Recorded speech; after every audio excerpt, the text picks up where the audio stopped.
Japan's decision to release radioactive water from the Fukushima nuclear plant into the sea has been slammed by its neighbours. Local fishermen, residents and international consumers have also expressed concern.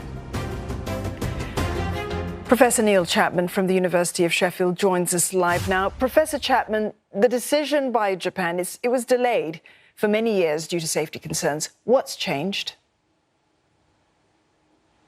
Well, I don't think it was really safety concerns that delayed the decision. As you can see from the present situation, it's a very difficult decision to make, both politically and socially. I think releasing radioactivity into the environment is a very hard thing to do, but it was not delayed because of safety concerns. Of course, in Fukushima, they've been updating their water treatment systems so that they can reduce the amount of radioactivity in the wastewater. So that's taken quite a long time to put in new systems.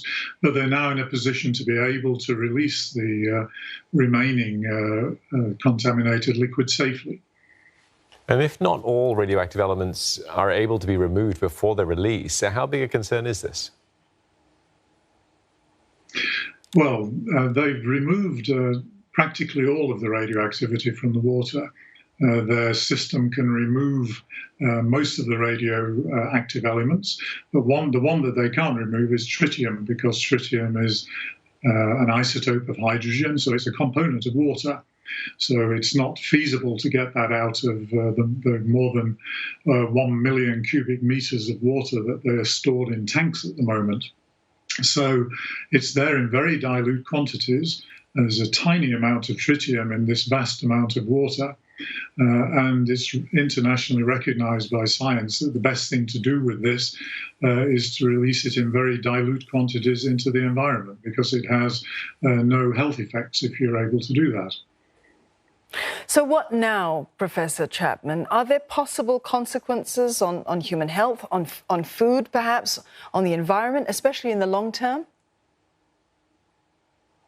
No, there are no real health effects of releasing this into the environment. Otherwise, they would not be planning to do it.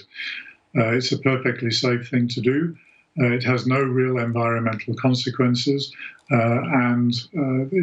tritium is an isotope that does not concentrate in the food chain. So it will not pass back up through the food chain if it's released into the ocean. And of course, releasing it into the ocean in very dilute form adds even more dilution, so that it's... and we have to remember, of course, tritium is actually a naturally occurring radioactive isotope. It's produced naturally in the atmosphere by cosmic rays. So it's present in rainfall. We have tritium in our bodies in very, very low concentrations. And the solution of releasing it, I think, is recognized by scientists to be the best way forward. The International Atomic Energy Agency looked at this last year and confirmed that release to the ocean or into the atmosphere were the two best options for this. So what the Japanese government has decided to do is very widely recognized as the best solution with no consequences. So, Professor, the opposition to this then, are you saying that it's partly a misunderstanding? People aren't aware of the safety measures that have been put into place and how safe this actually is? Or is there perhaps also a risk that this is also becoming a politicized matter? I think it's partly a misunderstanding, and also the fact that anything to do with radioactivity and releases of radioactivity is very emotive, and people don't like to see this happening. But it is very, very much the best thing to do environmentally. It could become a political issue, of course, but this is a problem perhaps the Japanese government will have to deal with. And Professor Chapman, how can they deal with it, do you think? How can they make their decision more palatable, more acceptable to the public and to its neighbours as well? Well, in reaching their decision, they took advice from the International Atomic Energy Agency, and this is the international agency that sets all of the standards for safety of nuclear installations and radiation safety. Everybody adheres to these standards, and the International Atomic Energy Agency has said that this is the best solution. They've also said that they're very willing and happy to work with the Japanese government in managing this process afterwards, so that internationally it will be recognised as being appropriately managed and appropriately handled.